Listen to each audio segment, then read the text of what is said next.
Sherifla jabara filɛbagaw an b'aw fo ka waleɲuman dɔn ka jira k'a fɔ an bɛ Sikaso kɔnɔ Sikaso bi an bɛ Sikaso kɔnɔ an ka sigi bi an b'a la ka kɛ ni Sikaso maireba ye babu a bɛna boli min kan o de ye mara cɛbɔli n'an ko décentralisation o jɔyɔrɔ min bɛ an ka jamana kɔnɔna na babu bɛna sigi o de kan bi jɔyɔrɔ min bɛ Sikaso mairie la yiriwa sira fɛ ka kɛ ni mara cɛbɔli ye an bɛn'o dɔn bi mun ni mun kɛra mairie fɛ an b'a fɛ k'o yira bɛɛ lajɛlen na bɛɛ k'a dɔn k'a fɔ Sikasokaw fɛ yan nɔ baara ni wulikajɔ minnu bɛ ka kɛ fɛɛrɛ jumɛn bolo dalen don san nataw la min bɛ kɛ sababu ye Sikaso mara a na diya Kɛnɛdugu an bɛ ka ɲɛbɔ Kɛnɛdugu min fɛ halisa dɔnna fara kow kan laɲini o de ye ninnu ye n'a ye an ye an ka cakɛdaw jɔyɔrɔ dɔn a ka ca Ala fɛ fɛn caman bɛ yen nɔ o bɛ nɔgɔya basigiw bɛ sɔn ka sabati a kɔnɔna na n'an ye kuma di kumatigiw ma u k'a ɲɛfɔ mun kɛra mun tora gɛlɛya jumɛnw bɛ yen fɛɛrɛ jumɛn bolo dalen don m'a dɔn k'a fɔ a bɛna ni lafiya ye o de kama bi anw tɛ da Bamakɔ ko in kɔnɔ bilen an bɛ wuli ka marayɔrɔw sɛgɛrɛ nin y'a siɲɛ fɔlɔ ye an ka bɔ ka taa marayɔrɔ la an bɛ Sikasokaw fɛ yan nɔ bi o la babu a bɛna sigi nin kan le thème du jour décentralisation l'apport de la mairie de Sikaso dans le développement local. L'invité du jour monsieur Kalifa Sanogo maire de la commune urbaine de Sikaso babu a bɛna sigi o de kan mairie jɔyɔrɔ yiriwa la Sikaso kɔnɔ ka kɛ ni mara cɛbɔli ye maa welelen Sikaso mara maireba don Sikaso dugu kɔnɔna maireba an fa monsieur Kalifa Sanogo an n'ale an bɛna babu in kɛ sɔɔni an bɛ don an ka jamukan kɔnɔ inshallah.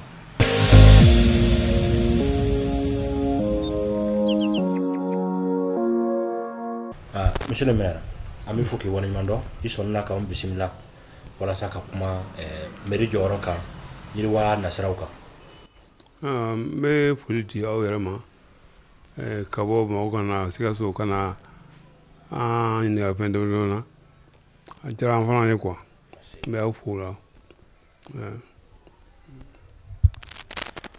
Voilà nin ye jamukan a nun donnen ye nin waati in na mairie a bɔra k'anw bisimila an b'a fɛ k'a dɔn n'a fɔra ko décentralisation mara cɛbɔli maaw b'a fɔ an b'a fɔ k'a mɛn mais anw yɛrɛ t'a dɔn ko in ye mun ye i bɛ se ka dɔ ɲɛfɔ ɲɛna o kan la décentralisation. Bon jamana ɲɛmɔgɔw y'a laɲini ko an sa yɔrɔ la sisan jamanadenw yɛrɛ kabini duguma fo ka taa se sanfɛ bɛɛ ka se ka da don ɲɛtaga bɛ se ka sɔrɔ cogo min na bɛɛ fɛ a kana kɛ ka to yɔrɔ jan na ka mɔgɔw kungo fɔ ka o taabolo fɔ yen dɛ o ka hɛrɛ ko fɔ yen dɛ mais ka bila o yɛrɛ ka a fɔ a dantigɛ a fɔ nin de y'an ka fɛn ye n'an ye nin kɛ nin de bɛ an lafiya nin de b'an bɔ nɔgɔ la o ka sɔrɔ a kɛ ɲɔgɔn kan ka taa ɲɛfɛ o ɲɔgɔn tɛ mais fɔta ye min ye a bɛ to Bamakɔ fa bara k'a fɔ bɔn nin bɛ kɛ yan fɛ nin bɛ kɛ yan fɛ nin bɛ kɛ yan fɛ kuma dɔ la a tɛ bɛn olu ka taabolo yɛrɛ ma kuma dɔ la a tɛ bɛn u ka ɲinita ma kuma dɔ la fana a tɛ o ka sagolan ye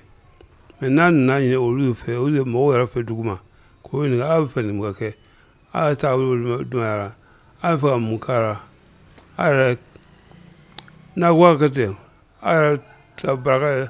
a bɛ se ka baara ɲuman kɛ pour que a ka taa ɲɛfɛ comme ça bɛɛ bɛ a fɔ n bɛ fɛ ka nin kɛ n b'a tɔ ɲɛɲini ni ɲɔgɔn bɛ ɲɛfɔ mɔgɔw ye o décentralisation nana o de la pour que bɛɛ ka bolo don a la ka fɔ ko a tɛ cun kan donc a bɔra yɛrɛ de la k'a fɔ n bɛ fɛ ka kɛ tan bon n bɛ fɛ ka taa bolo ka taa décentralisation nana wuli kun y'o ye. O kɔfɛ monsieur le maire an b'a mɛn aw da maire lakaw yɔrɔ ko PDSEC o PDSEC in mun kalanna mun ma kalan an kɔni b'a fɔ k'a mɛn mais kɔrɔ jumɛn bɛ PDSEC in na ani ni a y'a sɔrɔ PDSEC dɔ bɛ aw yɛrɛ bolo Sikaso yan an bɛ yɔrɔ jumɛn na o PDSEC in mise en œuvre la bi. Bon e bɛ se ka min fɔ a la baara o baara ne bɛ fɛ k'a kɛ f'i ka sigi k'a jateminɛ kɛ k'a bolo da nin y'an degun ye bon an bɛ fɛ ka degun wuli ka bɔ nka nin sira in fɛ bon waati hakɛ nin kɔnɔ san kelen kɔnɔ n bɛ fani kɛ san 2 san 3 san 4 bon PDSAC nin ale ye san 5 baara de ye an bɛ sigi ka cɛw ni dugumisɛnw minnu bɛ commune kɔnɔ k'aw ta o bɛɛ ɲininka aw fɛ gɛlɛya jumɛn b'a kan kungo jumɛn b'a la an fɛ an ka taabolo ma kɛ bon n'a fɔra ko parce que gɛlɛya tɛ ban o mais gɛlɛya jumɛn bɛ aw fɛ sisan aw fɛ min ka kɛ sa min ka kɛ sa min ka kɛ sa n'o bɛɛ bɛ kɛ ɲɔgɔn kɔnɔ sa k'a sɔrɔ ka sɛbɛn kɛ k'a yira k'a fɔ commune kɔnɔ an fɛ nin de ka kɛ sɛbɛn nin kɔnɔ degun ye nin ye an fɛ nin ka kɛ sɛbɛn nin kɔnɔ an yɛrɛ ko degun wuli donc PDSAC tɛ dɔwɛrɛ ye ɲɛtaga bolo ɲɛtaga ye fɛn caman ye ni ekɔliso dɔn ko b'a la ekɔli ko b'a la dɔgɔtɔrɔso ko b'a la hali an ka laadafɛnw o taagaɲɛ o bɛɛ b'a la hali min yɛrɛ tɛ olu dɔ ye eko sira dilanw eko usine ko o bɛɛ kan ka sɔrɔ a kɔnɔ mais e bɛ se ka min kɛ commune bɛ se ka min kɛ k'a sɔrɔ a ma taa yɔrɔ jan ka taa k'a sɔrɔ a ma taa san wɛrɛ la a b'o olu bɛ kɛ PDSAC kɔnɔ o t'a bali ni commune ka ɲɛtaga don fɛn dɔ wɛrɛ bɛ yen n'olu tɛ se ka don PDSAC kɔnɔ n'a bɛ ka usine dɔ parce que usine dɔ wari tɛ usine commune bolo mais commune bɛ se ka laɲini usine k'a dɔn ka nin kɛ yan ka nin kɛ yan fɛn dɔ bɛ yen commune tɛ se k'o kɛ yɛrɛ mais a bɛ se ka laɲini a ka ni n'o ma kɛ commune tɛ se ka taa ɲɛ ni Sikaso ta par exemple Sikaso ye sɛnɛkɛyɔrɔ de ye n'i ko Sikaso ka taa ɲɛ n'i ma a yiridenw bɛ kɛ cogo min na ka bayɛlɛma ka taa ɲɛfɛ n'i m'o kɛ i ma baara ɲɛnama kɛ ou bien dugu jukɔrɔfɛn ninnu pomme de terre ni woso ninnu ani ku ninnu fɛn caman bɛ yen n'o ma taa ɲɛfɛ an tɛ taa ɲɛfɛ mais commune tɛ se k'olu tigɛ k'olu bɛ se ka laɲini de o wɛrɛ k'olu kɛ donc commune ka baara fana ye k'a laɲini o wɛrɛ ka na dɛmɛ ka olu kɛ. O hukumu kɔnɔna na donc commune yɛrɛ bɛ se k'a dɛmɛbaga ɲini a yɛrɛ la n'o ye partenaire ye k'a dɛmɛ o baara ninnu na wa. an bɛ se ka ɲini mais sira b'a la koyi parce que jamana bolo da ministre social bɛ yen bɛɛ n'a ka baara don donc ne bɛ fɛ ka fɛn dɔ laɲini hali n'i b'a laɲini i b'a to mun bɛ a ko yɛlɛma ministre la olu ka bɔ a kalama ministre ka bɔ a kalama parce que olu a laban olu de b'a a ko jukɔrɔma tuguni donc an b'a ɲini par exemple ni an fɛ mangoro ko ka yɛlɛbɔ yan an bɛ se ka mɔgɔ sɔrɔ min bɛ a mangoro ko yɛlɛbɔ mais o mangoro ko nin n'an bɛ fɛ a ka yɛlɛbɔ n'an ye mɔgɔ sɔrɔ fo an k'o tigi ni ministre bolo bila ɲɔgɔn bolo u ka tɛmɛsira min bɛ yen waati min fɛ ka na usine kɛ donc an bɛ se ka ɲini de an yɛrɛ ka baara de y'a ka ɲini parce que mɔgɔ tɛ so Bamakɔ k'a dɔn fɛn min bɛ an dugu la donc an n'a ɲini an b'a fɔ cogo min na an bɛ sira de bɛ yen an tɛ se pan o sira kan voilà. mais bi o kɔfɛ ni an ye jateminɛ kɛ mairie yɛrɛ ka baaraw kan n'a fɔra ko mana min ni an b'o kɔnɔ ko ka bilandenw la aw ye mun ni mun kɛ k'o sigi sen kan Sikaso yan ni bi maaw k'a dɔn k'a fɔ aw b'a se la aw ye nin kɛ i bɛ se ka bilan jumɛn présenter o la. an bɛ se ka dɔ fɔ a la kɔni ne yɛrɛ hakili la n baarakɛɲɔgɔn dɔ sigi n kɛrɛfɛ n'o ye Segali o bɛ yan kabini ne yɛrɛ mana mairie la mais min sera ka kɛ nin waati in san dɔɔnin nin kɔnɔ parce que an san 7 daminɛ cogo min min sera ka kɛ dugu misɛn dugu bɛ Sikaso commune na dugu 28 tɛ yan dugu 28 a kilan bɛɛ ye ekɔliso an ye ekɔliso kilasi 3 dɔ a kilan bɛɛ kɔnɔ a dugu ka dɔgɔ a 28 la ni n'o ma ekɔliso kɛ yɔrɔ min ni ekɔliso tɛ anye ko so chama anye ji ko ga yo chama yo do me o ta ji ta ko no ji no ni ka senze ka so ji mi du do be ba lo ka ji no ama yo par gulma me wo le pa se vera tu donc o du ga to o ma ta forage ga romna ka forage ke ka kolo dumanse ka pompe blaga ou bien ka addiction de somatique ke pompe ka château bla adura ko kacha tan du no ke ko so min dora ko so bi woro ani fla ko classe bi woro ni saba on do bon ma va chama ke man ko do ke c'est bon ani table bon chama ke ko so nu amu lo ani table ko mu be ko ani table bon lo chama ko parce que ko don cha to bon ani on peut prendre le bol là ka deux fois mettre do ka kalanga no tu bokan kan ni puis anga baraka na ba kan tu bokan ani o fa ko mettre do ba do ko ni boka parce que ba lo ko ni bo do ni sa ani o fa baraka bon ani sugu flalo mo parce que sugu ba be ben madin sugu be we du yidum be pe romna ma ka bora comme ça jambo yana ani sugu do lo ke quartier du ko san bugulu bara am dale bara mo sun bara no que c'est comme un chama équipé c'est que baga non chama doma munye mazande munye do so non to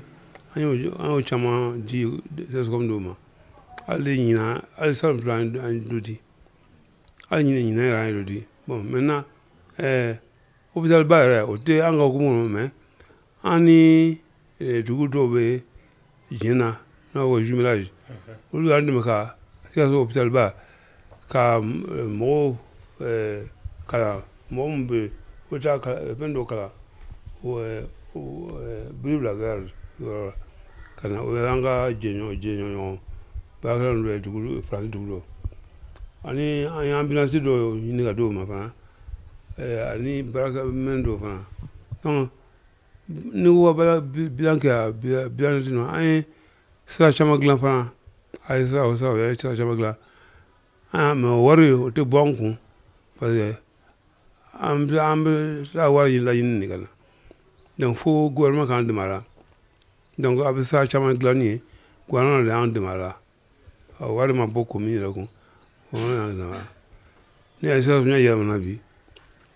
c'est vrai la ni mais gouvernement de awa yini kana de menaye bon yo so arabe anje europe na volokura ko parce que me penja make du kona na an ba amsago yini amsago atinya fo parce ni ame ko nan de me nga warna ala ko be regulo donc enfin be msa soro ya du do fe commune de fe amu fa ni taxi nu tedel o be oni an wosu mumne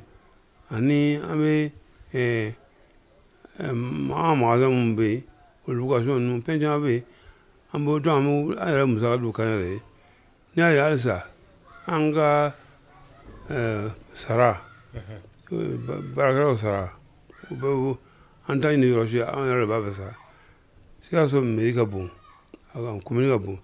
barakara o kacha ni mo ka play me sara kalula salim saka acha ni mi mo woro kalula mo sara amo sara baraka ka sa demina fo na se ma gele so amo gele so donc o bo an musaka mu ani fonctionnement c'est que ka nyaman che du wono ma fo sa so jerno ku jule mais yalla be juye nyambe te yorra atna nyamai o nyanche o du hasania o misako o ha o bon fo chambe ni ganka me ayra ka musako o yinabu. Monsieur le maire an ye famale caman sɔrɔ e ka ɲɛfɔli ninnu na les liens de collaboration entre la mairie et les services déconcentrés. Bon. Ya penjabe ni ke ba ka yin wajibi e be ji da fana service technique ka so le pays mon décentralisation a ira ka po mais c'est ka o be wole bluma o ka andeme bon o ba andeme ka dum ko pa amo aussi ko ponyo ikara TP Evangelio akara domenio akara IGMU akara ozo para mo akara agriculture o service technique be ano be barak nyon pe nyon ara am nyon pamiara ba bon service de bana be mo mande barara no ministère des finances service na ba trésor na pour contrôle financier na pour impôt o bande me bon madra ani am nyon pamia madra fa nyon pamia do be to ba bara ko mais le mi fa be ya fa école da académie ani de couple no bo am nyon donc ça nous c'est ça pour ani direction de la santé nous maintenant mi a ko gayoloni alza bema décentralisation ni ama be commune ko sebe am be commune donc allez papier de ça je vous plaît ma retourne ko longa tabulu ko non tianga barano malo na fara ko décentralisation na fara ko mo ko tu mo mi pe ko se bentia ningere do ta parce ta papier do kala ali amunta ko la ka don ke ma e ba ni ga femme feminu kuma te commune do la ça so mo mun kala ka da pe commune mairie ya ko ne maire na ka baraka nyon mu ya kala nu ka se ro ito yi wanna fa ko be ko na ka gele e ma ga za mo ko ayin te signai nte signai o baraka gele o baraka ko le parce que ne comment pape ma glanka ko no ya a génération ni a za ko le c'est tanye parce que ni ya ke na fa administration publique be ko na alors publique mo ta ni ma ka ça ro mais comme génération tout génération après ko beka mota adan mina pour ko ga comme ça o ya mo ka ni tu kana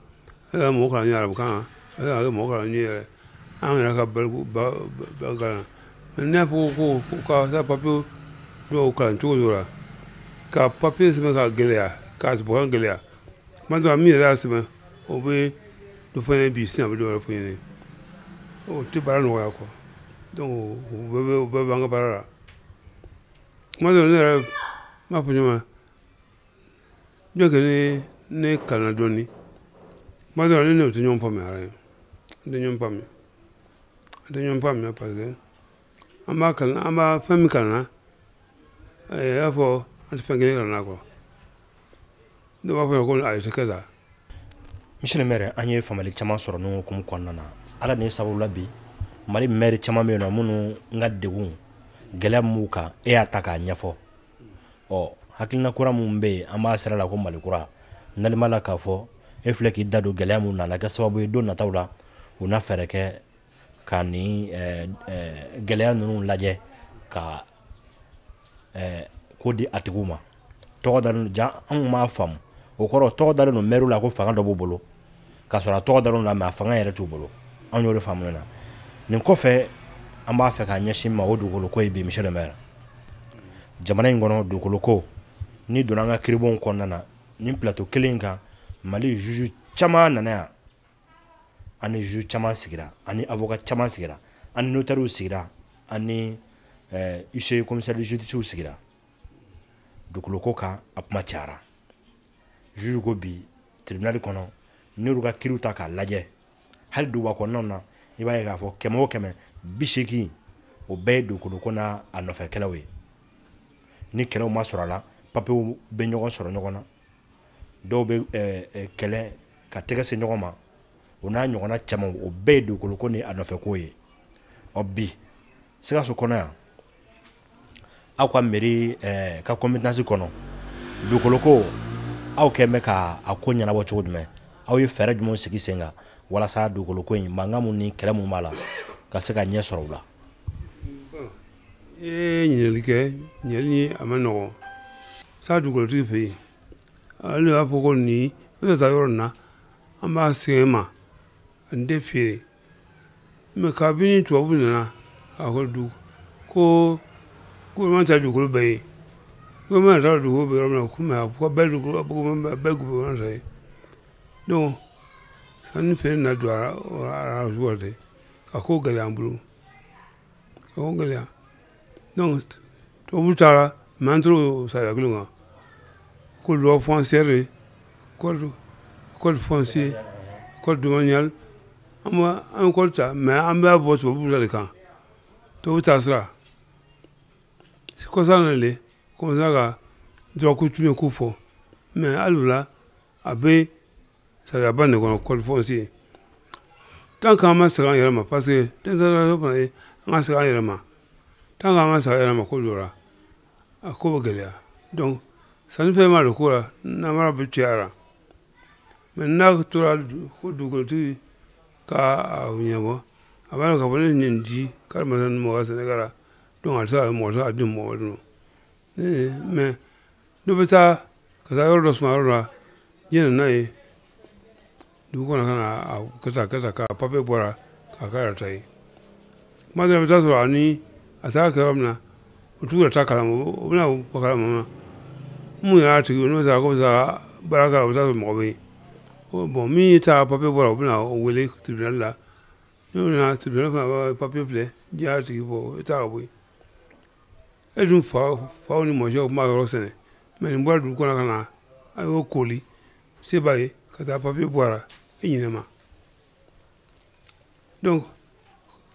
ko nin kɔsɔn ko ni komi jɔnko man ɲi a bɔ a laban ko a bɛ gɛlɛya donc tant qu'an b'o kɔnɔ gɛlɛya tɛ ban maintenant ni n'an ye Sikaso commune ta fɔ an kɔni y'a sɔrɔ problème dama bɛ yen mais n tɛna se olu bɛɛ ma an kɔni ye min kɛ an bɛ se ka min ɲɛnabɔ an ye ɲɛnabɔ ko an ye san 3 kɛ an tɛ papiye kura di mɔgɔ si ma parce que kɔrɔ min bɛ an b'o ɲɛnabɔ fɔlɔ an ma ɲɛɲini ka ɲɛdɔn fɔlɔ mɛ halisa n ma se ka fɔ halisa an bɛ se ka bɛɛ ɲɛdɔn ka fɔlɔ papiye lankolon caman bɛ yaala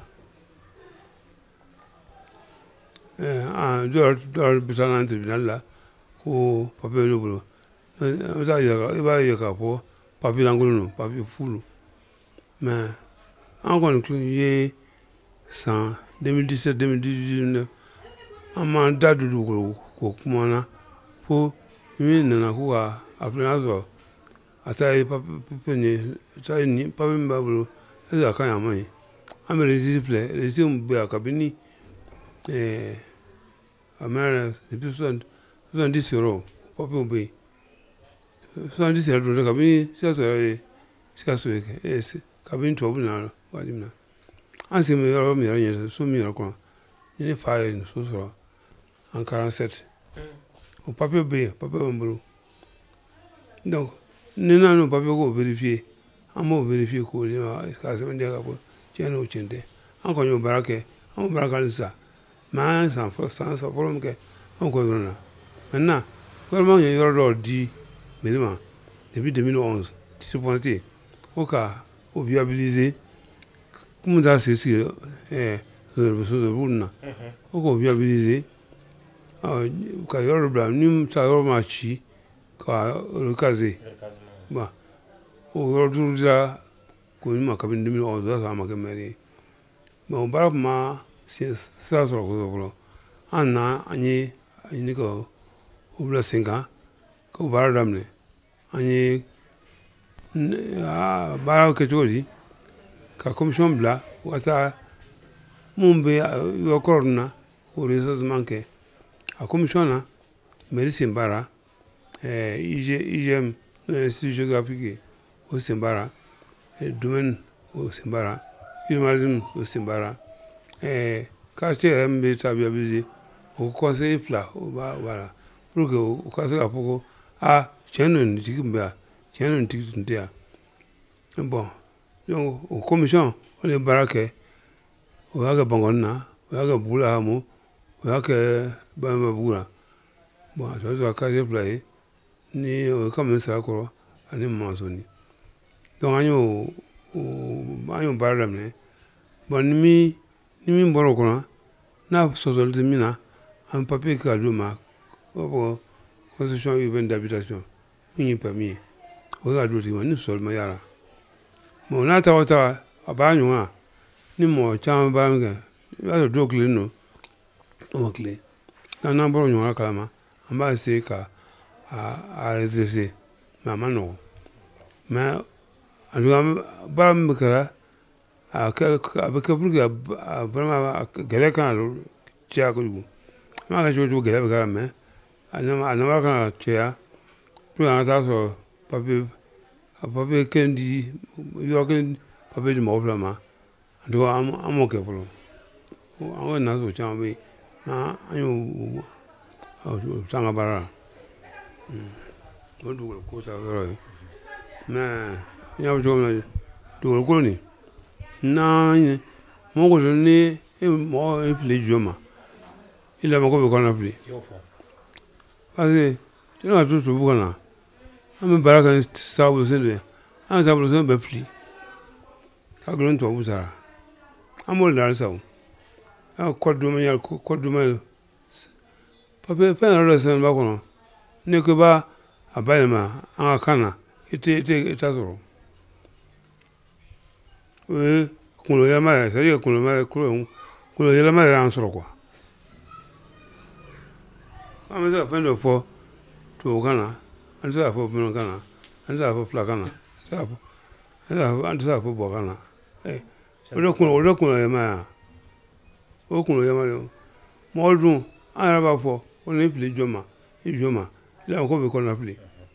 amo fo me kla ai flan joma pen chama na pli me joma anama segi anko anta wo be ga ambrulonde bijam kanga kuncha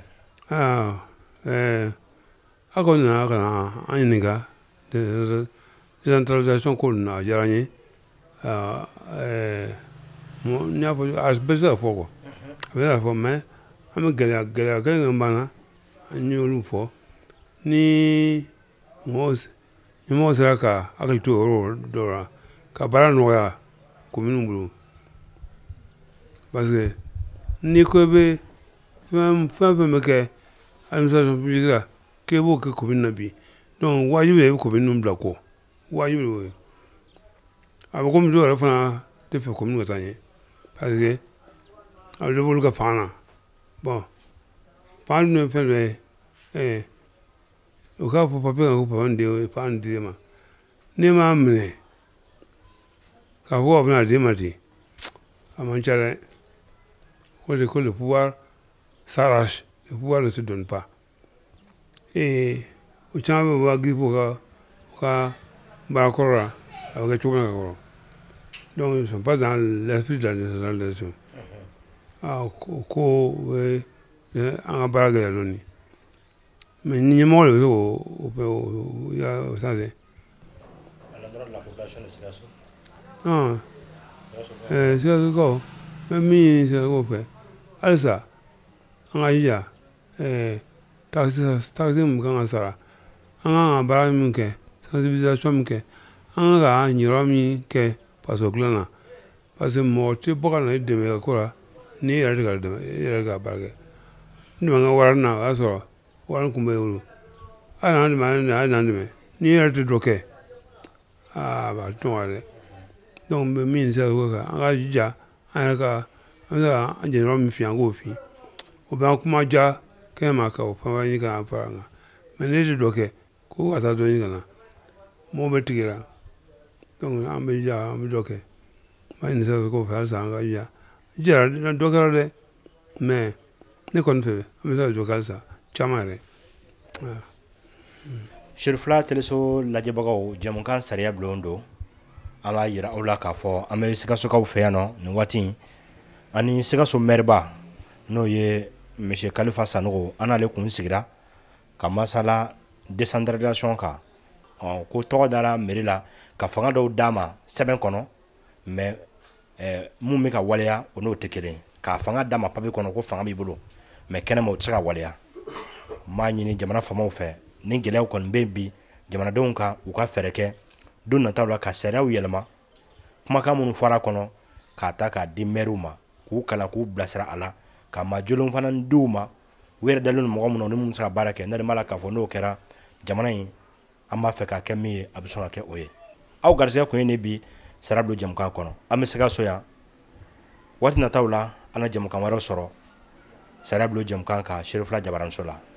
ne b'a fɔ WhatsApp numéro ale bɛ aw ka bila kan sanga ni waati aw ka ɲininkaliw o bɛ aw nafa ka tɛngu maaw la a jaabi sɔrɔ maa min bolo an b'a fɔ a k'an bɛn don wɛrɛ salamu alaikum warahmatulahi taala wa barakatuh.